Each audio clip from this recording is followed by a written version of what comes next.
Howdy folks, it is Diecast Buffet here again, back with another NASCAR Diecast review, and not really a review, a showcase today folks. I got something really cool here. This was released in 2008. It's a special, tribute commemorative piece for the 50th Daytona 500 ever ran.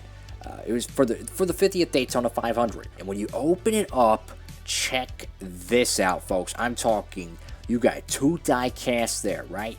And then you got all the race winners ever.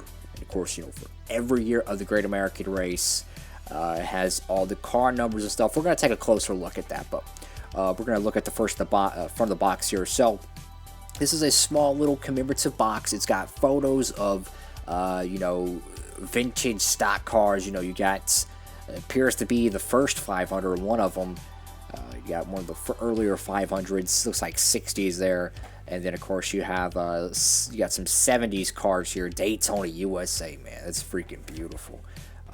Even got some Gen 4 cars here, man. Look at that. Check this out. Got some Gen 4 cars. I see a Target. I see a Caterpillar. This might be a, I don't know, 03, 04. That's pretty cool. You go on this side and you got the, of course, you got 28 car there, Union 76. That is really freaking cool, man. Wow. But yeah, this is a really, really interesting piece. And you might be thinking, Diecast Buffet, why did you get this? Two reasons. Well, number one, it's got two diecasts in it. I need customs, okay? I need custom donors, okay? I'll be honest with you. But before you lose your socks, okay? This box is tore up, and I tell you, man, they overproduced this like crazy, man. The box is tore up, it's crinkled, it's smushed. This is not a collector's piece. This is not something you would present in your case if you're one of those nitpick type of guys who want perfect quality, like it's like a comic book, guys. People, when they see a baseball card or a comic book, this right here would drive them nuts. This will keep them up to 3 in the morning, okay? But when you're a guy like me, you take it for what it is. It's a really cool box, and I'm gonna keep the box. It's just the cars are gonna be used. So, like I said, you got the beautiful photos, very high quality too, I might add. I love the vintage kind of like fade filter to it. So you got the 88 here. This is the Dale Jr. one. Like I said, they overproduced this like crazy. Daytona 550 years, the Great American Race 2008, which was won by Ryan Newman. God bless him.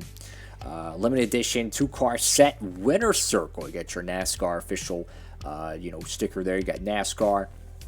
Go over to the side. Once again, you got the 88 Dale Jr.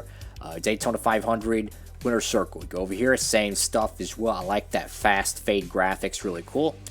On this side, I really love that. I mean, just it's so cool, man. I think they used to race those cars, man. That's so freaking cool. I will say though, I wish the back of the box had a little bit more information. I think that'd be really cool. I don't know when this was produced. I don't think it was produced post the 500. I think this was produced before. But let's say for the sake of argument, this was produced after the Daytona 500. I think it'd be really cool if they had the whole entry list of the 2008 Daytona 500 from Ryan Newman to, I don't know, Reed Sorensen. Every single cat in the field, they would have every single one for the 50th Great American Race. Let's open this thing up again and kind of take a closer look at the inside. And one thing I just noticed on here, you do see a Budweiser number 8 right there. I think that's Dale Jr.'s 04 Daytona 500 winning car, which would make sense because the 04 Daytona 500 is one of the highlights in Great American Race history, because I mean that was a huge win for Earnhardt. It was his first of 2 Harley Gerald trophies, and it was a big one for DI, man. I mean, they were money at the super speedways. For the newer fan, if you look at like how Penske's so good at Vegas, or how Joe Gibbs Racing is so good at like tracks like Richmond and Auto Club and stuff like that, that was DI, Dale Earnhardt Jr., Michael Waltrip, even Dale Earnhardt, because he won the 2000 Talladega race. That was the Earnhardt, team and the drivers at the restrictor plate tracks. They owned it in the early 2000s. I mean, they owned it. You go over here to the race winners, and this is really cool, folks. So you have all the race winners of the Daytona 500 here. You go to 1959. You had Lee Petty. The Oldsmobile won the first ever Daytona 500. That's really cool. Robert G. Jr. Johnson, man. So won the second Daytona 500 in car number 27. I love how it says the car numbers. I think that's so cool. Marvin Panch, Edward G, Fireball Roberts, Tiny Luns, all the nicknames, man. Ford, Pontiac. I mean, Pontiac won 2 of the first 5 Daytona 500s. That's pretty cool. Of course, you got the Ford with Tiny Lund. That was for the Wood brothers, too. Richard Petty got his first 500 in the 43, of course, in 1964. And, of course, you have, Fred Lorenzen got the win in the 28 car. Petty won it again in a Plymouth. That right there, a lot of people don't notice, but Mario Andretti won a Daytona 500. People don't know that, but that actually happened. Mario Andretti won the Daytona 500. AJ Foyt and Mario Andretti both won it. Cale Yarborough, and they, of course, had great success in open wheel. Yarborough won his first in the Mercury in 68. We got Leroy Yarborough. So the Yarboroughs went back-to-back 68 and 69. Of course, that's when the Superbirds started to come in the early 70s, late 60s. You got Leroy in his Ford. You got Pete Hamilton, who was, if I remember correctly, he was teammates with Richard Petty under the same operation. Now, don't quote me, but if I am mistaken, feel free to let me know. Of course, Petty won it in 71. AJ Foyt won it in 1972 with the 21 car. I believe that is for Wood Brothers as well. Richard Petty won back-to-back 73 and 74. Benny Parsons, man, wow. 1975, Benny Parsons won in Chevy. That is really cool, man. I miss Benny Parsons. He's one of the best announcers ever to call a NASCAR race.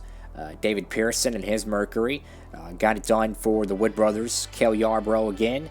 Bobby Allison, the 15 and 78. Petty in 1979. Holy cow, man. That dude had, 7 Daytona 500s? That's incredible. And he won it in Oldsmobile, ironically enough.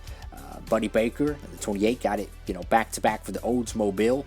And Petty's final Daytona 500 came in 1981 with the Buick. And it's insane, man. And Bobby Allison went back-to-back with the Buicks. Cale Yarborough in the Pontiac. Yarborough he went back-to-back just like Denny Hamlin with 83 and 84. And he did it with 2 different manufacturers. I mean, of course, it's a GM banner squad. You got the Pontiac and the Chevrolet. Bill Elliott, man, there we go. Got the Ford. Of course, Jeff Bodine got it. I think that was for Hendrick, wasn't it? I don't know. Maybe not. I don't know. Got Jeff Bodine 86 for the Chevy. Bill Elliott again in the Ford. That's when the speeds were ridiculously fast at restrictor plate tracks. And Bill Elliott was really one of the top cats at the plate tracks. Bobby Allison and his Buick in 1988. Darrell Waltrip doing the Icky Shuffle in 89. And Derek Cope when, unfortunately, Dale Earnhardt Sr. lost that race. Ernie Irvan got his Daytona 5. That 4 car, I tell you what, man, they won 3 Daytona 500s in the early 90s. That's pretty freaking cool, man. I tell you what, the late Davey Allison won his 592. Of course, when Dale Jarrett won, that was Joe Gibbs Racing's first 500. Marlin went back-to-back in 94 and 95. Dale Jarrett picked up another one in 96 or the 88. Jeff Gordon came on the scene, won his first of 3 Daytona 500s in 97. Dale Earnhardt, after 20 years of trying. I mean, look at all those Chevrolets. Look at all those Chevrolets, man. I tell you what, they dominated the 90s in NASCAR. Chevrolet, between Gordon and in between Earnhardt, I mean, my goodness. Earnhardt finally wins the Daytona 598 because that was a huge moment in NASCAR history, man. I mean, 20 years he won everything at Daytona, from, what was it, freaking Busch Series to freaking Blood Shootouts to the duels to the anything. I mean, he won everything at Daytona but the 500, and it was so magical for him to win that in 98. And of course, Jeff Gordon backed it up and won it in 99. Dale Jarrett got his 3rd and final 500 in 2000, which was controversial, as that was one of the, I would say from a audience perspective, one of the worst 500s ever. I would put it up there probably with the 2013 500 if you ask me. Michael Waltrip in the, let's be honest, folks, the most notorious moment in American motorsports, the 2001 Daytona 500, goes to Michael Waltrip. If you haven't seen the film, in the blink of an eye, I highly recommend it. Ward Burton, and of course, he won for Bill Davis Racing in 2002. That was a big win, man. It was a big win. Mikey won it in 2003, of course, with the rain. Dale Jr. got the 500 in the 8 car in 2004, and Jeff Gordon got his third and final Daytona 500 in 05. Jimmy Johnson got his first of 2 Daytona 500s in 2006, and Kevin Harvick got his first Daytona 500 in 2007. That was freaking cool, guys. If you like NASCAR history, if you are a connoisseur of the Great American Race, this is really cool stuff, because it keeps you, it kind of gives you a little bit of a, I wouldn't say a dictionary, I wouldn't say a history book, but it gives you an interesting perspective, an interesting way to remember the early days of the Daytona 500. You know, I can name every 500 winner from 2000 to present day. But it's the years before that, because of course I was born in 99, that I really have to rely on stuff like this to kind of go back and fill up the knowledge. But this is a really cool box, man. This is really cool. And for both of these cars, they're going to be turned to customs, okay? I already have this one, but it's chipped up, and I'm keeping it that way. It was my first ever COT. When I was a kid, I played with it. I'm keeping it. It's definitely a special COT in my collection, my first ever one. So this is going to be a custom, and this one right here is going to be a custom as well. Like I said, they overproduced these boxes. This is one that's torn up. What I'm going to do, I'm going to keep the box, right?